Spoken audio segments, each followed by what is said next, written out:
El movimiento La Red le da la bienvenida a su encuentro semanal.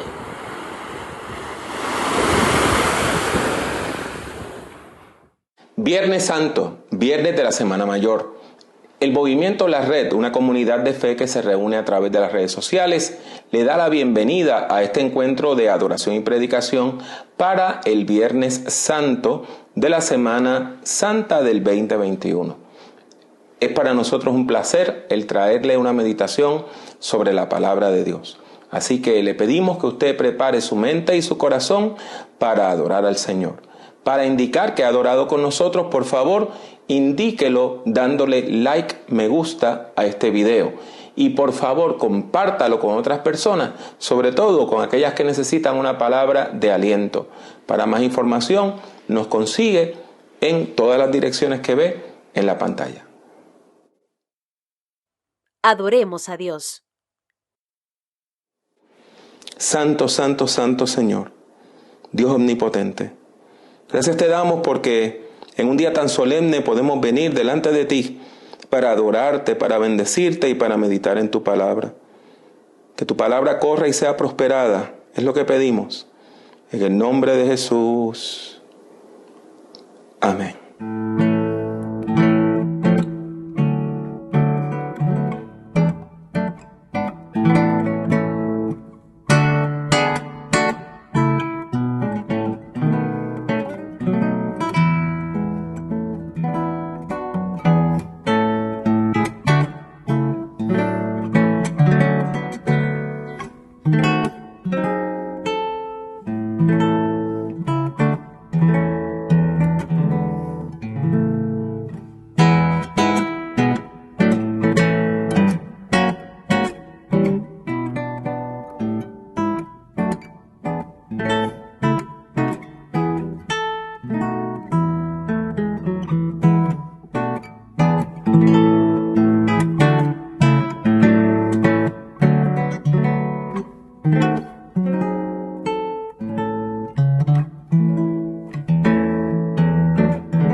Todo es tuyo y de lo tuyo te damos. Saludos, les habla el pastor Manuel Collazo del Movimiento La Red.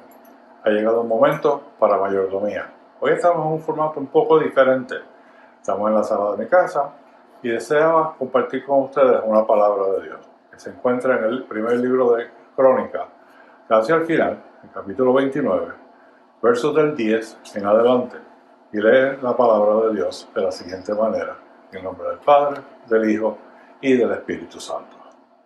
Asimismo se alegró mucho el rey David y bendijo a Jehová delante de toda la congregación.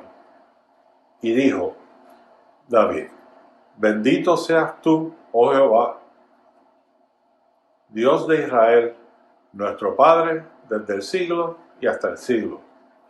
Tuya es, oh Jehová, la magnificencia y el poder, la gloria, la victoria y el honor, porque todas las cosas que están en los cielos y en la tierra son tuyas. Tuyo, oh Jehová, es el reino, y tú eres excelso sobre todos. Las riquezas y la gloria proceden de ti, y tú dominas sobre todo. En tu mano está la fuerza y el poder, y en tu mano el hacer grande y el dar poder a todos. Ahora pues, Dios nuestro, alabamos y loamos tu glorioso nombre, porque ¿quién soy yo y quién es mi pueblo para que pudiésemos ofrecer voluntariamente cosas semejantes? Pues todo es tuyo, y de lo recibido de tu mano te damos. Esta es palabra de Dios para el pueblo de Dios. ¿Por qué hablamos sobre este tema de la mayordomía? Porque el mundo nos enseña precisamente lo contrario de la palabra que acabamos de leer. El mundo nos dice que nosotros somos el dueño de nuestro destino, nuestro autor, y el que tenemos control de todo lo que hacemos. Y no hay mentira más grande que se haya dicho a la humanidad. Dios es el creador de todas las cosas. Nosotros, por mucho que la ciencia ha avanzado, no hemos podido crear ni siquiera una hojita de grama. Hemos podido copiarla, pero no crearla. Todo lo que hay en los cielos y en la tierra es del Señor. Pero ¿por qué damos? ¿Por qué nos dice la palabra que debemos dar? Porque no tenemos nada que no nos haya sido dado. Porque el Señor así lo ordena. Porque el Señor mismo nos dio el ejemplo. ¿Cuánto debemos dar? Según hayamos sido prosperados. ¿Y cuándo debemos dar? Los cristianos daban el primer día de la semana. ¿Dónde debemos dar? ¿Dónde y cuando vemos necesidad? Esa es la misión nuestra como oficiales del reino de Dios en esta tierra, que actuamos a imagen y a semejanza de nuestro Creador. Que Dios les bendiga, que Dios les guarde y bendiga a su iglesia, que haya alimento en su casa. Para ofrendar el Movimiento La Red, todo lo que tiene que hacer es visitar nuestro portal movimientolared.com. Busque el botón de donaciones y allí podrá hacer su ofrenda de una manera segura. Le agradecemos su apoyo. Que Dios les bendiga siempre. Movimiento La Red. Espiritualidad, discipulado, liderazgo.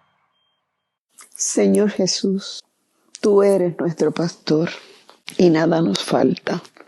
Por eso te damos gracias, Señor, porque aun en medio de todo lo que está ocurriendo alrededor del mundo, tenemos tu provisión, tenemos tu amor, tenemos tu cuidado. En esta hora, Señor, ayúdanos a escuchar lo que nos vas a decir. En el nombre de Jesús. Amén. Escuchemos palabras de vida. Los enemigos de Jesús no tardaron en organizarse. Tan pronto el Galileo comenzó a predicar, su mensaje levantó sospechas en el liderazgo religioso tradicional.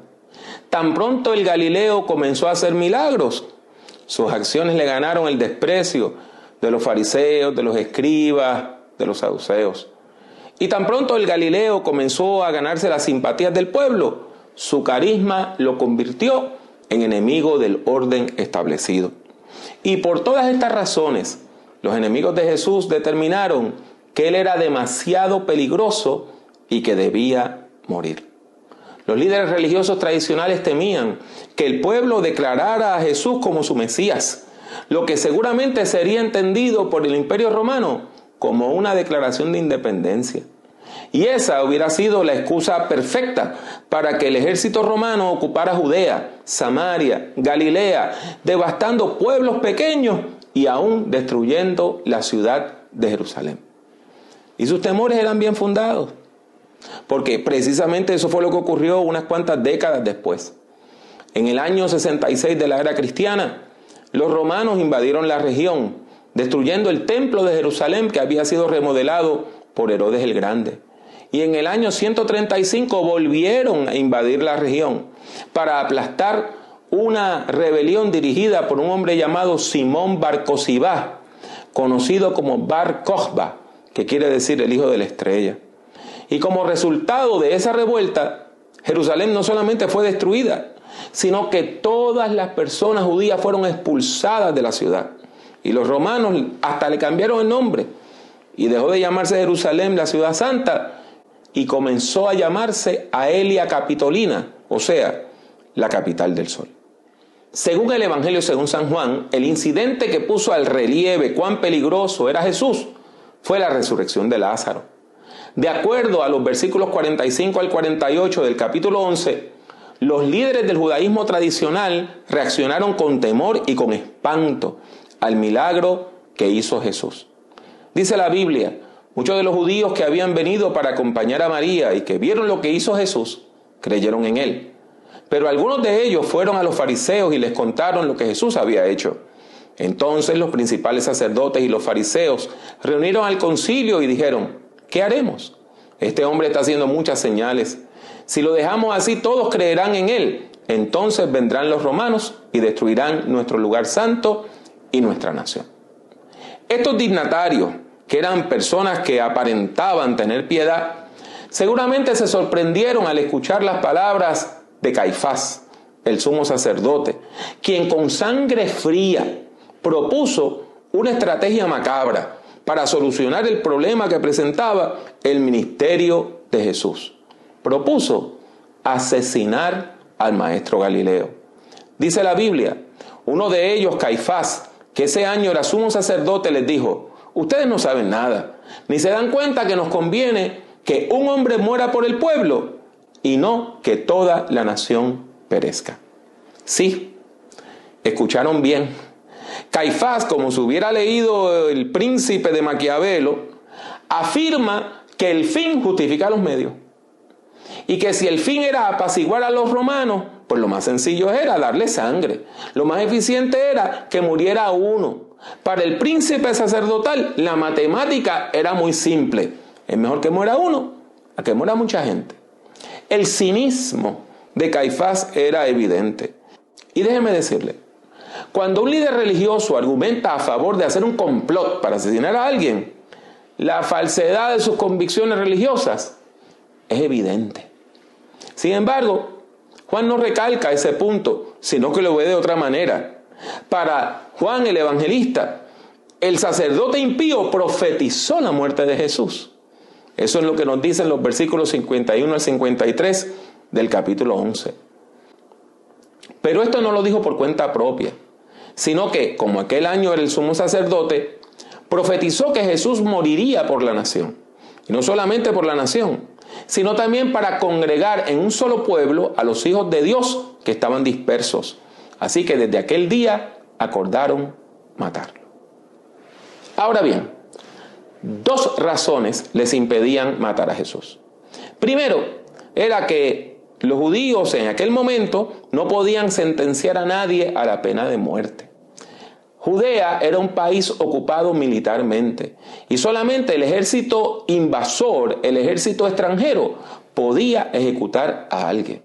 Por lo tanto, la condición colonial de Judea obligaba a los líderes judíos a llevar a Jesús ante el gobernador militar enviado por Tiberio César, quien era la única persona con autoridad suficiente para condenar a un convicto a la pena capital. En segundo lugar, Jesús no había cometido crimen alguno que justificara que lo llevaran a la cruz. Esa era la forma como los romanos asesinaban a las personas que no eran ciudadanas del imperio. Y aunque Jesús había nacido y se había criado en la misma región donde habían vivido sus padres, sus abuelos, sus bisabuelos, etc., no era ciudadano. Porque él era judío, no era ciudadano de Roma. Por lo tanto, condenar a Jesús a la muerte era condenarlo a morir de una cruz. Para los fariseos, Jesús era culpable de violar la ley de Moisés, pero eso no era un crimen que los romanos tomaran en cuenta para matar a nadie, para ejecutar a nadie. Era un asunto religioso que los romanos iban a decir, eso son cosas de la religión de ustedes allá. No era un crimen que debía ser juzgado por el gobernador romano. En fin, la verdad no se ajustaba al plan de los religiosos. Jesús no había cometido un crimen capital. Aunque podía ser acusado de muchas cosas, Jesús no había cometido ofensa alguna que justificara su ejecución. Pero, para la gente que no ama la verdad, mentir es fácil. La respuesta es muy sencilla. Si la verdad no está de su lado, si la historia no está de nuestro lado, ¿por qué no creamos otra historia? Aunque sea falsa. Ellos tenían que crear la historia oficial. De acuerdo a la historia oficial, la historia que ellos presentaron ante las autoridades, Jesús no era un predicador itinerante. No. Era un sedicioso. Era un guerrillero violento que buscaba derrocar al gobierno romano, que estaba tratando de levantar al pueblo en una revuelta popular en contra de Roma. De acuerdo a la historia oficial, Jesús se había declarado rey de los judíos, o sea, había renunciado a la autoridad del emperador y había declarado la independencia de Judea. De acuerdo a la historia oficial, Jesús pronto iba a invadir la ciudad de Jerusalén para destruir el templo. Y sobre la base de estas mentiras, los enemigos de Jesús construyeron una historia oficial para juzgar a Jesús de acuerdo a la ley de los romanos y para llevarlo ante el gobernador militar. Y sobre la base de esa falsa historia oficial, lograron que condenaran a Jesús a muerte. Los enemigos de Jesús, utilizando una falsa historia oficial, lograron que el gobernador militar Poncio Tiberio Pilato accediera a asesinar a Jesús. La Biblia dice: llevaron a Jesús de la casa de Caifás al pretorio. Era de mañana y ellos no entraron en el pretorio para no contaminarse y así poder comer la Pascua. Entonces Pilato salió a preguntarles: ¿de qué acusan a este hombre? Ellos le dijeron: si este no fuera un malhechor, no te lo habríamos entregado. Pero Pilato les dijo: llévenselo ustedes y júzguenlo de acuerdo con su ley. Y los judíos le dijeron: a nosotros no se nos permite dar muerte a nadie. Esto para que se cumpliera la palabra que Jesús había dicho y en la que daba a entender de qué muerte iba a morir. Los fariseos, los escribas, los herodianos, los sacerdotes, los miembros del concilio, la legislatura judía, el parlamento colonial que gobernaba Judea, crearon una historia oficial. Y sobre la base de esa historia oficial, acusaron a Jesús. Y Jesús fue encontrado culpable y fue condenado a morir en una cruz. Pero solamente hay un pequeño problema con la historia oficial. que es falsa. La historia oficial es falsa. La historia oficial es mentira. Es tan falsa como un billete de $3. Tanto Caifás como Pilatos trataron de dominar a Jesús con la historia oficial. Pero Jesús no claudicó. Jesús no cedió ni un centímetro. ¿Por qué? Porque él sabía quién era. Porque Jesús sabía quién era. Porque Jesús dijo, yo sé quién yo soy. Y yo sé quién me ha llamado. Y yo sé cuál es mi misión. Cuando usted tiene un sentido de identidad. Y usted tiene un sentido de misión. Y usted tiene una relación con Dios. Nadie puede moverle. Jesús vivía con sentido de propósito, sabiendo que Dios le había encomendado una misión que cumplir, una tarea que cumplir: salvar al mundo trayendo vida abundante. La historia oficial solo tiene poder cuando la gente la cree. Escuche lo que le estoy diciendo. Es cuando la gente cree la mentira y dice que la mentira es verdad, que entonces esas falsas historias empiezan a tener poder.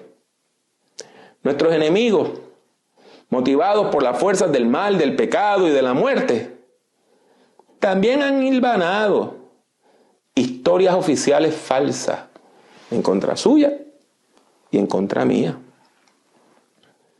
De acuerdo a esas historias, usted no vale nada. Usted no tiene valor. De acuerdo a esas historias, usted nunca va a llegar a hacer nada en la vida. Nunca va a tener logro. Es más, de acuerdo a esas historias, usted no merece vivir. Y nuestros enemigos, que a veces pueden ser hasta nuestros propios familiares, nos repiten esas historias al oído, esas mentiras una y otra vez, hasta que las creemos. Y cuando las creemos, nos dominan. Las mentiras le dan poder sobre nosotros. ¿Saben lo que es más triste? Lo más triste es cuando una persona empieza a creer la historia falsa, la historia oficial que la gente dice en contra de ellos. Porque entonces usted se convierte en su propio enemigo, en su propia enemiga. Usted se convierte en cómplice de sus propios problemas. Usted se convierte en su propio verdugo. Pero en esta hora, yo tengo un mensaje de parte de Dios para usted. ¿Está listo para recibir ese mensaje? ¿Está lista para recibir ese mensaje? La historia oficial es falsa. La historia oficial es falsa. Dios sabe que la historia oficial es falsa. Dios conoce que la historia oficial es falsa. Y cuando nosotros nos damos cuenta que esas historias oficiales que han sido hilvanadas alrededor nuestro son falsas, Dios nos libera. Dios nos libera. Saber que eso que han levantado en contra de nosotros es una calumnia, trae libertad y trae liberación.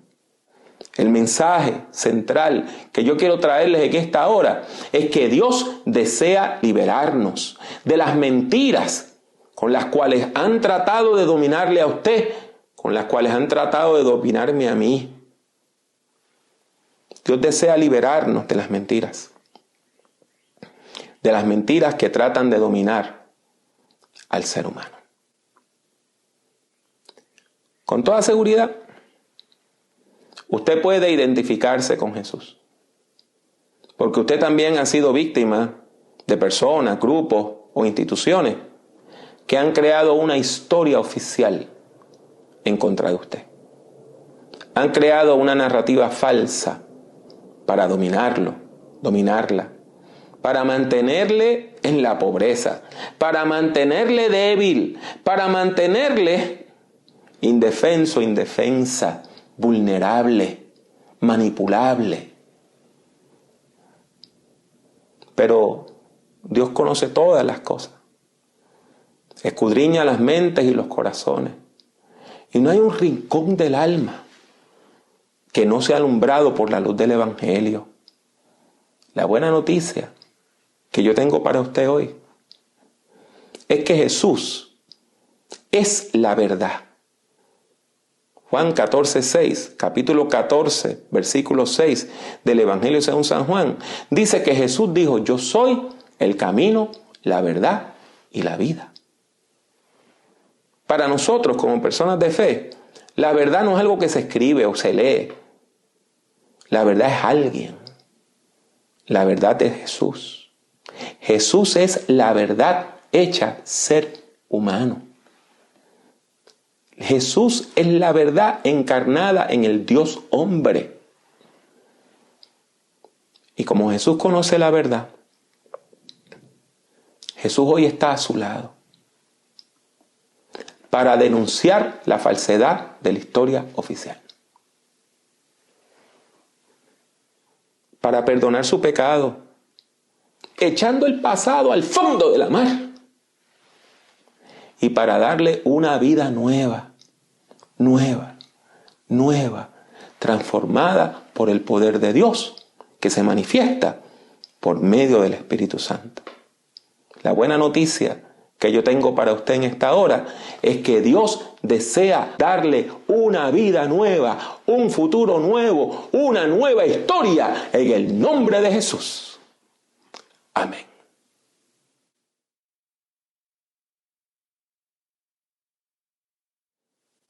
Viernes Santo, viernes de la Semana Mayor. Un buen día para buscar de Dios. Un buen día para acercarnos al Dios de la vida. Un buen día para decir: Señor, aquí estoy. Vamos a confesar fe en Cristo Jesús en esta hora. Haga esta oración conmigo. Si usted la ha hecho alguna vez antes, repítala con amor. Pero si es la primera vez, hágalo con fe. Oremos. Buen Dios y Padre Celestial, he escuchado tu palabra y respondo con fe. Reconozco mi maldad, me arrepiento de mi pecado. Pido que me perdones. Confieso a Jesucristo como Señor y Salvador. Te pido que me des el don de la salvación y me llenes de tu Santo Espíritu, en el nombre de Jesús. Amén.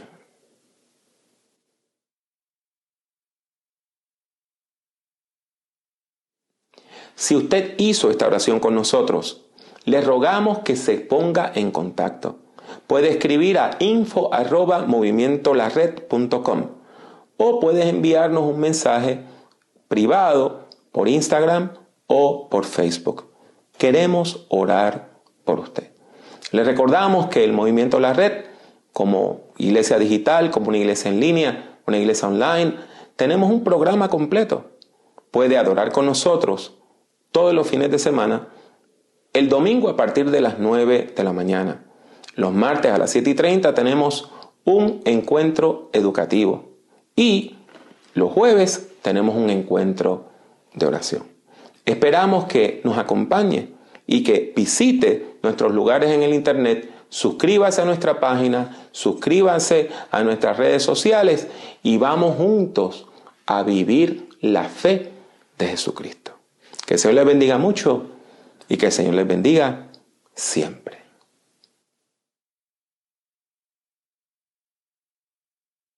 El mensaje de la cruz es ciertamente una locura para los que se pierden, pero para los que se salvan, es decir, para nosotros, es poder de Dios.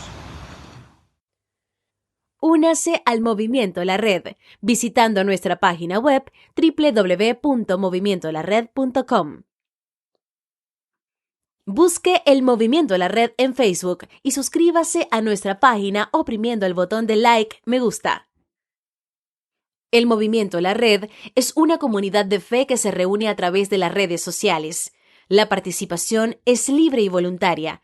Está abierta tanto para ser su principal comunidad de fe como para enriquecer su vida espiritual. La Red es un movimiento cristiano que no está afiliado a denominación alguna.